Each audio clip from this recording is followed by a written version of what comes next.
Hello hi नमस्कार श्रोते हो, मी आरजे कोमल तुमच्या सगळ्यांचं पुन्हा एकदा स्वागत करते. तुम्ही ऐकताय आचार्य 90 FM युअर ओन रेडिओ. श्रोते हो, असं म्हणतात की आपण ह्या समाजाचा एक भाग आहोत, पण ह्या समाजामध्ये राहताना, समाजामध्ये वावरताना आपण ह्या समाजाचं देणं लागतो आणि समाजसेवा ही कुठेतरी रक्तात असावी लागते.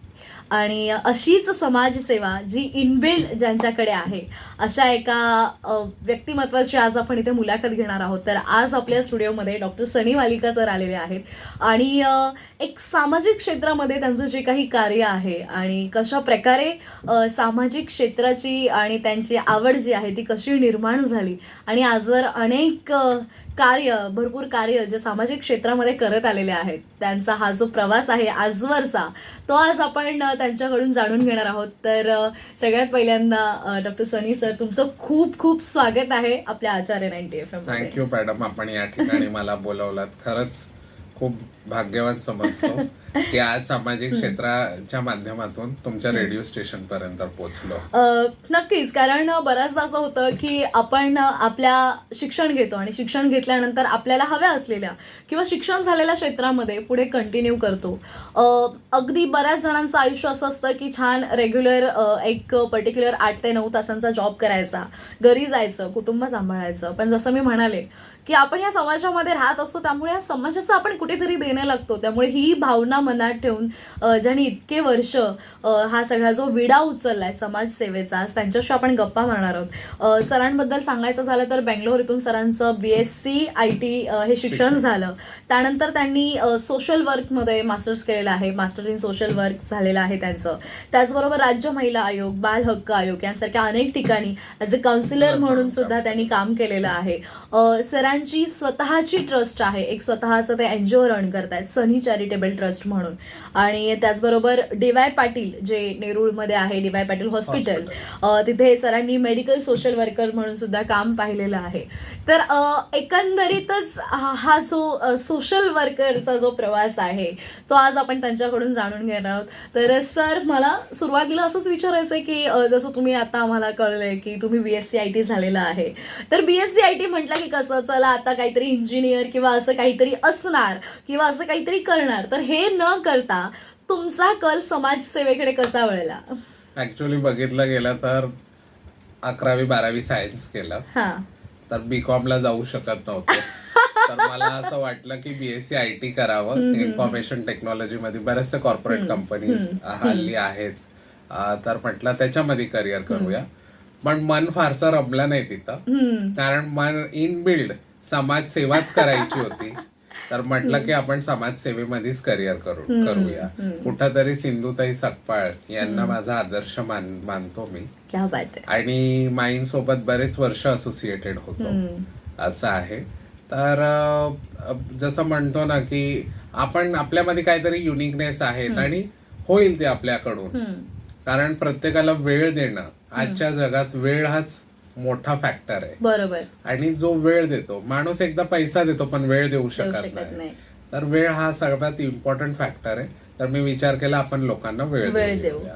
अच्छा, म्हणजे एकंदरीतच हे 12वी नंतरच कुठेतरी हे आलं होतं आणि मनामध्ये बिल्ड झालं होतं की नाही, आता आपल्याला समाजसेवेमध्ये उतरूया.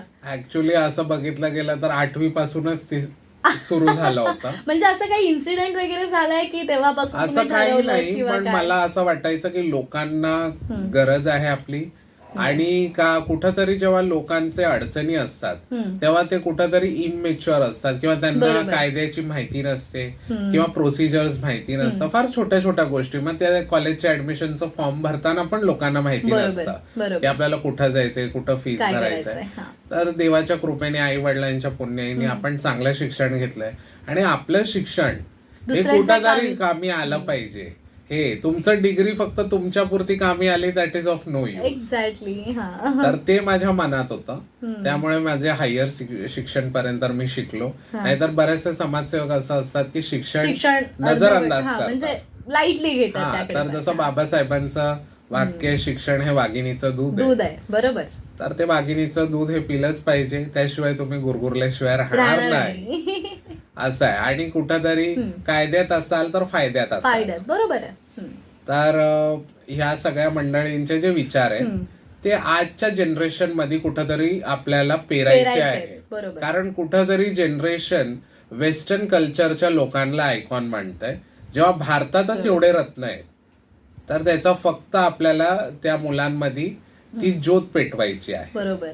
आणि म्हणून एक कुठेतरी मग हे पाऊल उचललं. म्हटलं की चला, की जसं आहे की शिवाजी महाराज शेजाऱ्यांच्या घरी जन्माला यावं, पण इथं असं न होता प्रत्येक घरात शिवाजी महाराजांचे विचार गेले पाहिजे, प्रत्येक घरात शिवाजी जन्माला आला पाहिजे. तरच हे महाराष्ट्र आणि हे राष्ट्र सुजलाम सुफलाम होईल. नाही, नक्कीच. अगदी म्हणजे म्हणतात ना की 100% खरी बाब सरांनी आज इथे आपल्याला ऐकवली आहे. कारण बऱ्याचदा असं होतं की मी आणि मायसेल्फ आत्ताचं सध्याचं जी पिढी आहे किंवा आता सध्याचं जे जग झालेलं आहे ते फक्त कुठेतरी स्वतःपुरतं एक एकलकोंड आपण म्हणू शकतो, एक स्वतःपुरतं मर्यादित ठेवलेलं आहे. पण मला असं वाटतं की जसं सरांनी आता सांगितलं की बऱ्याच वेळेला असे अनेक लोक आहेत ज्यांना एखाद्या माणसाची 2 शब्द बोलण्याची फार गरज असते आणि कुठेतरी लोकांमधला हा संवाद कुठेतरी संपत चाललेला आहे. मी त्याकडे सुद्धा येणारच आहे सर. पण तुम्ही सामाजिक क्षेत्रामध्ये सुरुवात केल्यानंतर सुरुवातीला कशा प्रकारे तुमच्या कामांची सुरुवात झाली? सुरुवातीला कसं झालं की बरेचसे एनजीओ सोबत मी असोसिएटेड होतो. अगदी खालच्या लेवलचे म्हणजे जे छोटे मोठे कामं असतात त्यांच्या तेही आपण केलेले आहेत. लोकांना बसवणे, लाईन मध्ये कसं राहावं माणसांनी, हा जो मॅनर्स आहे ते शाळेमध्ये शिकवले गेले. पण कॉलेजमध्ये कुठेतरी हे मॅनर्स विसरले जातात आणि समाजात जेव्हा लोक वावरतात तरी लोकांना बऱ्यापैकी कळत नाही की आपल्याला कसं वागायचंय. तर ते सगळं फक्त आपल्याला त्यांना मार्गदर्शन करणं, या माध्यमातून बऱ्याचशा छोट्या मोठ्या इव्हेंट्स हे करत होतो. आणि समाजसेवा हे इनबिल्ड आहे, ते कुणा अशा दुकानात मिळत नाही. बरोबर. ते आपल्या रक्तात असला पाहिजे. आणि आपल्याला असं वाटतं जसं आपण सांगतो की बरेच समाजसेवक त्यांनी 0 पासून आपलं विश्व तयार केलेलं आहे. तर इथंही असं आहे की मी ही 0 पासून सुरुवात केलेली आहे. येस सर, तुम्ही म्हणालात की अगदीच म्हणजे बॅकग्राऊंड बऱ्याचदा असं होतं ना की बऱ्याच जणांना असं वाटतं मी शिक्षिका आहे, माझा मुलगा शिक्षक झाला पाहिजे, किंवा मी इंजिनियर आहे, माझा मुलगा इंजिनियर झाला पाहिजे. असं तुमच्या घरातून काही तुमच्यावरती काही असं हे होतं का की तू छान BSc IT केलंयस, इतकं सगळं शिक्षण आहे तुझं, तर या फील्डमध्ये असा जॉब कर किंवा तसा जॉब कर, पण तुम्ही असं काही न करता तुम्ही सामाजिक क्षेत्रामध्ये काम करायला सुरुवात केली. घरातून कसा प्रतिसाद मिळत गेला? ऍक्च्युली माझ्या वडिलांचं खूप मोठं पाठबळ होतं. स्टेट बँक ऑफ इंडिया मध्ये अधिकारी होते आणि स्टेट बँक कॉलनीमध्ये 20 वर्ष मी वास्तव्य केलेलं आहे. बऱ्याचदा तिथं मी आलेले अनुभव असे आहेत की कुठला एखादी कर्मचारी वारला अचानक, तर त्यांच्या ज्या बायका असतात त्यांना माहिती नसतं की आपला नवरा कुठल्या पदावर किंवा स्टेट बँकेच्या कुठल्या शाखेमध्ये काम करतो. प्रत्येकाला एक मानसिकता अशी असते की बँकेत म्हणजे नक्की मॅनेजर असेल, पण असं नसतं. काही क्लास 4 मध्ये असतात, काय क्लास 3 मध्ये असतात, काय क्लास 2 मध्ये असतात. तर जेव्हा त्यांचं काहीतरी आकस्मिक निधन होतं तर त्यांच्या महिलांना गाईड करणारं कोण नसतं. बरोबर. किंवा सरकारी पैसा, सरकारी काम 6 महिने थांब, जसं आपल्याला माहिती आहे म्हण, तर कुठंतरी प्रॉपर गायडन्स त्यांना देणं किंवा त्यांना त्यांचं ग्रॅज्युइटी प्रॉव्हिडंट फंड कसं मिळेल, मग या बाबतीत अवेअरनेस करून देणं, त्यांचे फॉर्म भरून देणं, हे सगळं काम मी करत होतो. अच्छा. हा, तर मला आनंद मिळायचा. फक्त एक होतं की त्यांचा आशीर्वाद आपल्याला मिळावं, असं आहे. आणि म्हणजे समोरच्याचं काम आपल्यामुळे पूर्ण होतंय आणि समोरचा माणूस आपल्यामुळे खुश होतोय किंवा त्याच्या चेहऱ्यावर एक आनंद दिसतोय किंवा त्याच्या चेहऱ्यावर एक हास्य दिसतंय आपल्यामुळे, आणि त्यातून कदाचित आपल्याला पैसा मिळत नसेल पण जे मिळतं समाधान, मानसिक समाधान आपण त्याला म्हणू शकतो, तर त्या समाधानामुळेच नाही का अर्ध म्हणजे आपलं पोट निम्मध्ये भरून जातं असं मी म्हणेन. तुम्ही जर विचार केला की बरेचसे साधू असतात, ते साधू या जीवनानंतरच्या मृत्यूनंतरच्या गोष्टीसाठी तप करत असतात, मोक्ष प्राप्तीसाठी. पण मला असं वाटतं हे जीवन आपल्याला देवाने दिलेलं आहे, तर कुठंतरी धन, पैसा, सोना ह्याच्यापेक्षा मानसिक समाधान हा फार इम्पॉर्टंट फॅक्टर आहे. एक्झॅक्टली. सर, म्हणजे बऱ्याच गोष्टी आहेत. सामाजिक क्षेत्रामध्ये सुद्धा काम करत असताना अनेक अडीअडचणी येत असतात. बऱ्याच समस्यांना तोंड द्यावं लागतं, कारण आपल्याच पैकी एखादा माणूस पुढे येतोय आणि तो काहीतरी वेगळं करतोय जे समाजाच्या हिताचं आहे. ते समाजातीलच काही लोकांना बऱ्याचदा मान्य नसतं आणि मग त्यामुळे कुठेतरी पाय खेचण्याचे काम चालू असतात किंवा अनेक अडथळे येत असतात, अनेक ऑब्स्टॅकल्स असतात, अनेक हर्डल्स असतात. पण मग अशा सगळ्या परिस्थितींचा सामना तुम्ही कसा केलाय? आता तुम्ही जर बघितलात तर आपल्या क्रांतीज्योती सावित्रीबाई फुले Yes. या महिला शिक्षिका, पहिली मुख्य अध्यापिका, त्या माझ्या अगदी प्रेरणास्थान आहेत. आणि टाइम्स ऑफ इंडिया सोबत एक CSR मी केला होता, Teach India, British spoken English. हे मी 5,000 महिलांना नॉर्मल इंग्लिश जे असतं, hi, how are you, fine, thank you, अशा 5,000 महिलांना ऑल ओव्हर मुंबईमध्ये त्या CSRच्या माध्यमातून मी ट्रेन केलेलं आहे. वा, क्या बात आहे. जेव्हा मी ते पहिली क्लास उघडली महिलांसाठी तर बऱ्याच लोकांचा मला विरोध होता. माझे क्लास बंद पाडायचे बरेचसे प्रयत्न झाले. अरे बापरे. आजच्या शतकात हे होतंय, 21st सेंचुरीमध्ये. त्यावेळी मला असं माझ्या वडिलांनी सांगितलं की सावित्री माईला देखील अशा त्रासांना समोर जावं लागलं आणि त्यामुळे ते आज जनतेला कळले. बरोबर. तर आपल्यालाही विदाऊट संघर्ष काहीच हे मिळत नाही. आणि असे कॉम्पिटिटर्स पाहिजे. जर असे कॉम्पिटिटर्स असतील तर आपल्यामधली कला अजून जास्त खुलून येते. नाही, नक्कीच बरोबर आहे. म्हणजे असं असतं ना की ठीक आहे, आपल्या जसं आपण सुरुवातीलाच म्हणालो, आपल्या भारतामध्ये असे अनेक रत्न आहेत ज्यांना आज आपण खूप त्यांचा गौरव करतो किंवा त्यांचं आज नाव घेतो. बऱ्याचदा प्रत्येक वेळेला त्यांचं नाव निघतं. पण त्यांनी जो संघर्ष केलाय किंवा त्यांनी जे कार्य आपल्या समाजासाठी करून ठेवलंय ना, ते इतकं मोठं आहे की म्हणजे त्यांचा आदर्श, त्या क्रांतिकारकांचा आदर्श आणि त्या समाज सुधारकांचा आदर्श आपण आपल्या डोळ्यासमोर ठेवायला हवा असं मला वाटतं.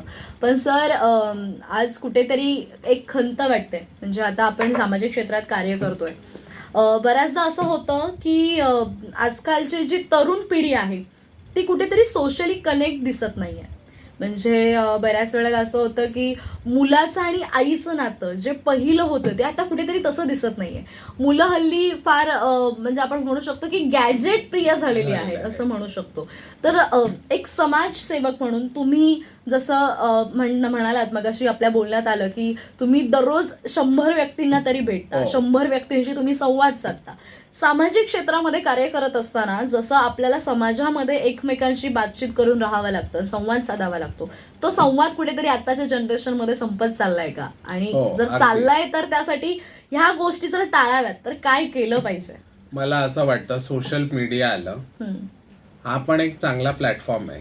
पण सोशल मीडियाच्या कनेक्शन मध्ये आपण सोशली कनेक्शन जे एकमेकांना भेटणं फेस टू फेस कुठंतरी संपवलेलं आहे. आज एखाद्याचा वाढदिवस असेल किंवा कोणाचा मॅरेज अॅनिव्हर्सरी असेल तर आपण व्हॉट्सअप, फेसबुकला विश करून सोडून देतो. पण मला असं वाटतं कुठंतरी एखाद्या व्यक्तीला वर्षातून एकदा तरी आपण फोन केला, त्याचा विचारपूस केली तर तो माणूस वर्षभर त्या गोष्टी, त्या आठवणी जपून ठेवतो. आणि असं आहे की सोशल कनेक्शन हा फार इम्पॉर्टंट आहे. बरोबर. तर सोशल कनेक्शन मध्ये आई, मुलगा, वडील, बाप हे कुठंतरी मोबाईलशी कनेक्ट झालेले आहेत. ऍक्च्युअली द कनेक्शन एकमेकांशी झालं पाहिजे. पूर्वी बघा टेलिफोन होतं, MTNLचा. जेव्हा गावातून फोन यायचे तर सगळे सभासद त्या फोन जवळ येऊन बसायचे. आणि आता कुठंतरी सगळे आपला आपला मोबाईल घेऊन कोणी वेगळ्या वेगळ्या दिशेला बसलेला आहे. तर मला असं वाटतं मोबाईल हा चांगला आहे, पण त्याच्यापेक्षा सोशल बॉन्डिंग, एकमेकांमधला प्रेम हे वाढवलं पाहिजे. कारण सोशल मीडिया हा सोशल फिलिंग्स नाही देऊ शकत. बरोबर. तर कुठंतरी मला असं वाटतं की ते कनेक्टिव्हिटी असली पाहिजे, दिलं पाहिजे. आईनी मुलाला वेळ दिला पाहिजे, नवरा बायकोनी एकमेकांना वेळ दिला पाहिजे, मित्र मैत्रिणींनी एकमेकाला वेळ दिला पाहिजे. कारण सगळ्याच गोष्टी हे फोनवरती एक्सप्रेस करता येत नाही. काही गोष्टी तुम्हाला हसायला, खेळायला, दुःख आणि सुख हे दोन्ही गोष्टी जेव्हा तुम्ही जाता तेव्हा you alone can not enjoy this. Actually सुख असताना तुम्ही 4 माणसं बोलवता, त्यांच्यासोबत पार्टी करता, आणि दुःख असताना तुम्ही 4 लोकांना दुःख सांगता आणि दुःख कमी करता. बरोबर. तर जरी इलेक्ट्रॉनिकचं आज हे आलेलं आहे, तर कुठेतरी सोशल बॉन्डिंग जास्त वाढली पाहिजे असं माझं मत आहे. नक्कीच. म्हणजे आज आपण श्रोते हो, मला सांगायला अतिशय आनंद होतोय की बऱ्याच वेळेला आपण वेगवेगळ्या मुद्द्यांवरती अनेक दिग्गजांसोबत संवाद साधत असतो, पण आजची ही जी मुलाखत आहे ही थोडीशी वेगळी आहे. कारण आज आपण सामाजिक क्षेत्रामध्ये कार्य करत असणाऱ्या डॉक्टर सनी वालिका सरांसोबत संवाद साधत आहोत.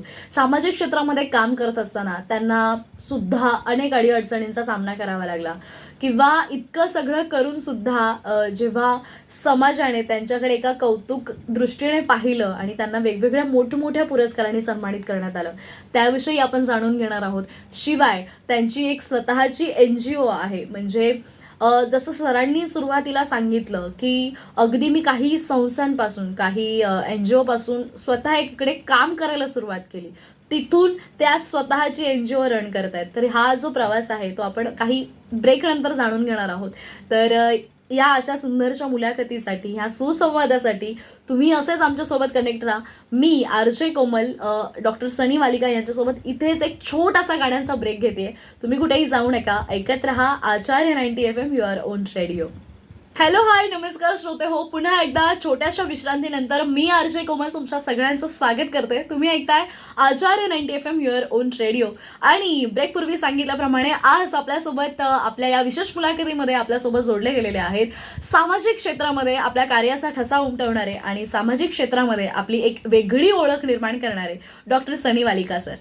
सर, पुन्हा एकदा छोट्याशा विश्रांतीनंतर तुमचं खूप स्वागत आहे आपल्या स्टुडिओमध्ये. आणि मगाशी मी ब्रेकपूर्वी जाण्यापूर्वी जसं म्हणाले की आपण जेव्हा सामाजिक क्षेत्रामध्ये सुद्धा काम करत असतो तेव्हा कोणी ना कोणी आपलं हे काम पाहत असतं आणि आपल्याला अशा लोकांकडून कौतुकाची थाप मिळते. आणि कौतुकाची थाप ही बऱ्याचदा पुरस्कार रूपी असते, सन्मानचिन्ह रूपी असते. आणि सरांना आज बऱ्याच मोठ्या पुरस्कारांनी सन्मानित करण्यात आलेलं आहे. त्यातले काही पुरस्कार म्हणजे मुंबई प्रेस क्लब यांच्या वतीने देण्यात आलेला नवी मुंबई भूषण 2023 हा पुरस्कार, किंवा 2021 मध्ये राष्ट्रीय समाजरत्न पुरस्कार, किंवा छत्रपती शाहू महाराज पुरस्कार जो नाशिक इथे मिळाला, यांसारखे अनेक पुरस्कार ज्यांच्या कार्यामुळे त्यांना मिळाले. आज खरंच खूप मोठी गोष्ट आहे की एक सामाजिक क्षेत्रामध्ये येऊन लोकांचं भलं कसं होईल हा त्यांनी एक कल पहिल्यापासूनच ठेवला आणि या सगळ्या पुरस्कारांनी त्यांना गौरवण्यात आलं. खरंच सर, कसं वाटतं जेव्हा, म्हणजे तुम्ही मनामध्ये अशी भावना ठेवलीच नव्हती की मला कोणीतरी पुरस्कार देईल म्हणून मला काम करायचंय. खरं तर आपण समाजासाठी काहीतरी करतोय, समाजाच्या भल्यासाठी करतोय, ही भावना तुम्ही ठेवून तुम्ही सतत कार्य करत आलात. आणि जेव्हा तुम्हाला अशा पुरस्कारांनी गौरवण्यात आलं, काय भावना असतात? पहिलं तर कोविड काळामध्ये कोणी एकमेकांना बघत नव्हतं, भेटत नव्हतं. येस. इस्कॉन टेम्पल जुहू सोबत मी एक कार्यक्रम घेतला. त्याच्यामध्ये दर दिवस ते 5,000 लोकांचं कुक्ड खिचडी मला, शिरा मला पाठवायचे नवी मुंबईमध्ये. त्यांचं किचन हे कूपर हॉस्पिटल इथं होतं. तर जवळजवळ हा रिलीफ द हंगर म्हणून प्रोजेक्ट मी चालवला कोविडमध्ये. 5,000 लोकांना 6 महिने जेवण क्या बात आहे. मी देत गेलो. बोलतो ना की आपण काम करत गेलं पाहिजे, फळाची चिंता नाही केली पाहिजे. बरोबर. आणि कुठंतरी हे काम लोकांपर्यंत पोचलं, लोकांपर्यंत ते खूप व्यवस्थितपणे आपण हँडल करून घेतलं. तर मला राष्ट्रीय समाजरत्न पुरस्कार केंद्रीय मंत्री रामदास आठवले साहेब यांच्या हस्ते प्राप्त झाला 2021 मध्ये दिल्लीला, कॉन्स्टिट्यूशन क्लबला. आणि हा पुरस्कार एक टर्निंग पॉइंट होता माझ्या जीवनामध्ये, कारण हा सर्वात मोठा पहिला पुरस्कार दिल्लीमध्ये मला मिळाला. म्हणजे गल्लीतला काम हे दिल्लीपर्यंत पोहोचलं. येस. आणि त्यानंतर मग अनेक पुरस्कार मला मिळत गेले. शिक्षण क्षेत्रामध्ये काम करत असताना महिलांना इंग्लिश ट्रेनिंग देत होतो, त्यावेळी मला महात्मा फुले पुरस्कार, सावित्रीबाई फुले पुरस्कार, अशा वेगळ्या वेगळ्या संघटनाचे, राष्ट्रीय आंतरराष्ट्रीय लेवलच्या संघटनाचे पुरस्कार मला मिळत गेले.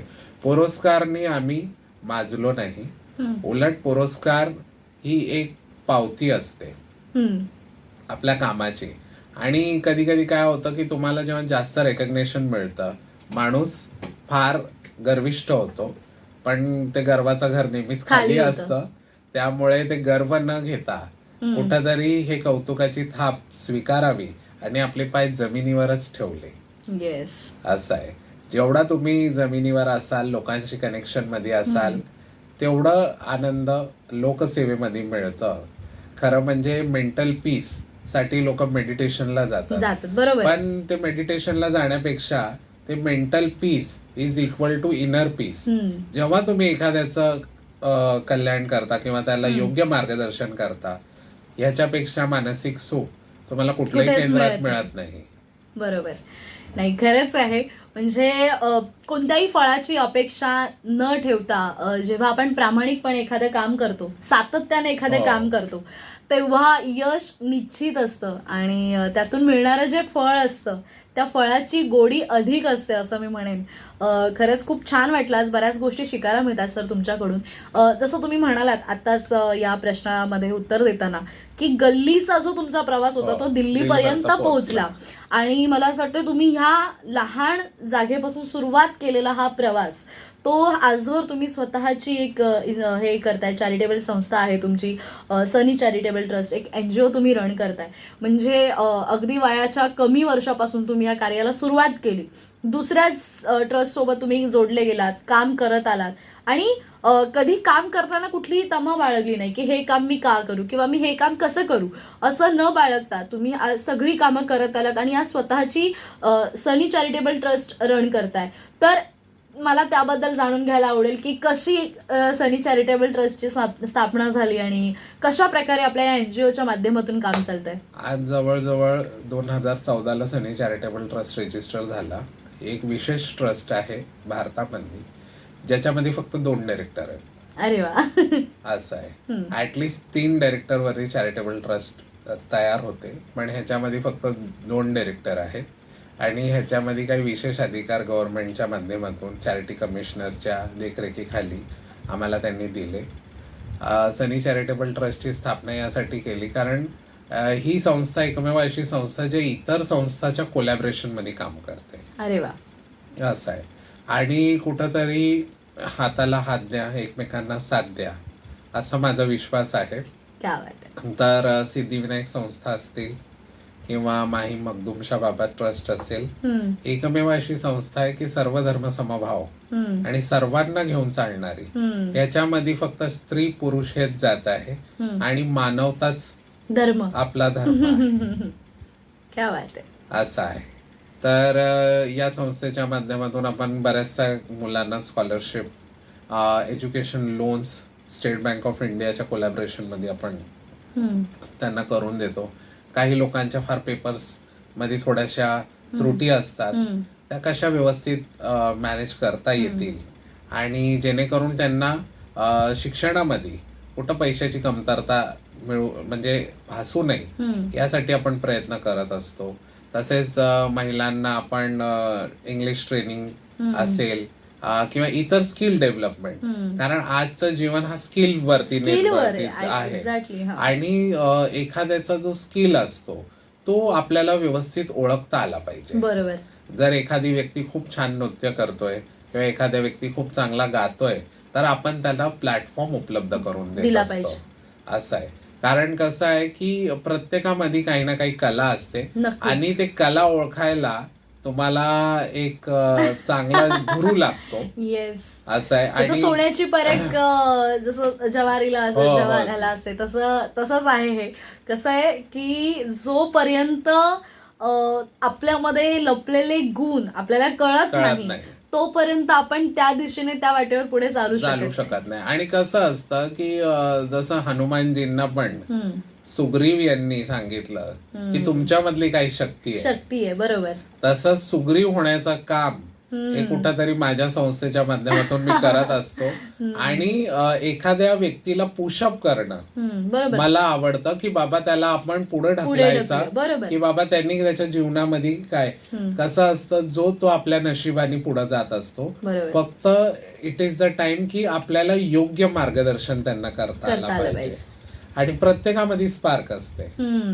कोणी चांगलं जेवण बनवतं, कोणी ॲथलेटिक होऊ शकतो, येस, कोणी चांगलं स्पोर्ट पर्सन होऊ शकतो, कोणी चांगला स्पोक पर्सन होऊ शकतो. तर ह्या सगळ्या गोष्टी आहेत. फक्त त्यांना म्हणजे बोलतो ना आपण, विजलेल्या दिव्यांना आपल्याला ज्योत द्यायची. क्या बात आहे. आणि हेच म्हणजे म्हणतात ना की माणसाला कला ही जिवंत ठेवत असते आणि त्या प्रत्येक माणसामध्ये जो गुण लपलेला आहे किंवा त्या माणसामध्ये काय आहे याची पारख, ह्याची ओळख तुम्ही तुमच्या संस्थेच्या माध्यमातून करून देताय. आजवर अनेक कार्यक्रम तुमच्या संस्थेच्या माध्यमातून झालेले आहेत. एनजीओच्या माध्यमातून तुम्ही अगदी लहान मुलांपासून त्यांच्या शिक्षणापासून ते स्त्रियांपर्यंतचे अनेक प्रश्न तुम्ही सोडवत आलेला आहात. त्यामुळे खरंच खूप इन्स्पिरेशनल असं वाटतं आज बोलताना. कारण जर प्रत्येक माणसाने, म्हणजे आज सर करतायत इतकं जर आपल्याला नसेल जमत, पण प्रत्येक माणसाने ॲटलिस्ट सर जसे काम करत आले त्यातला 1% जरी आपण घेतला किंवा आपल्या जास्त लांब नको जायला, आपल्या जवळपास असणाऱ्या लोकांना थोडीफार मदत केली किंवा पुढे येण्यास त्यांना जर प्राधान्य दिलं, तर मला असं वाटतं प्रत्येक माणसाने जर हा विचार केला तर समाजात बदल हा नक्की घडू शकतो. आणि समाजामध्ये बदल घडवण्याचं काम डॉक्टर सनी वालिका सर गेली अनेक वर्ष सातत्याने करतायत. मॅडम, मदर टेरेसाचा एक प्रोवर्ब आहे, if you can't feed 100 at least feed 1. तुम्ही 100ला जेवण दिलं आणि एकाला जेवण दिलं ते तुमच्या पुण्याई पदरात पडणारच आहे. फक्त देण्याचा भाव ठेवा, तानत्व असलं पाहिजे. देव प्रत्येकाला देतो, असं नाहीये. तुम्ही आपल्या मुख्या प्राण्यांनाही देऊ शकता. नक्की. आपला स्ट्रीट डॉग असतो किंवा कावळा असतो, चिमणी असतो, यांनाही आपण सेवा करायची. कारण हे देखील कुठेतरी आपल्याला सोशली कनेक्टेड. या पृथ्वीवरती सर्व जीवजंतू हे एकत्र राहतात, एकत्र नांदतात. तर अशा जीवजंतूंचं रक्षण करणं हेही खूप पुण्याचा भाग आहे. कारण त्यांना बोलता येत नाही, बरोबर, ते एक्सप्रेस होऊ शकत नाही. पण आपले काही छोटेसे ऍक्शन्स त्यांच्या जीवनात नक्की बदल आणू शकतात.